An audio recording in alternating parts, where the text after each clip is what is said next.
Sleeper coach luxury બસમાં વિદેશી દારૂના મુદ્દામાલ સાથે કુંભારવાડા પોલીસે 3 ઈસમોને ઝડપી પાડી કાયદેસરની કાર્યવાહી હાથ ધરી હતી।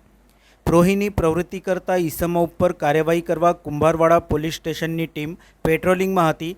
દરમિયાન વિજયનગરના નાકા પાસે આવતા બાતમી મળી હતી કે હાથીકાના ગેટ નંબર 3ના રસ્તાથી પાણીની ટાંકી જતા રોડ તુલસીવાડી ચોકી પાસે રોડ ઉપર સાઈડમાં એક કાળા કલરની કેસરી ગ્રે કલરના પટ્ટાવાળી લક્ઝરી બસ ઊભી છે, જેના ઉપર પાવન નામ લખેલું છે, જેની અંદર ઇંગ્લિશ દારૂ રાખેલ છે। પોલીસે સ્થળ ઉપર જઈને રેડ કરતા ભારતીય બનાવટનો દારૂ કિંમત ₹1,95,300નો પ્રોહી મુદ્દામાલ મળી આવ્યો હતો।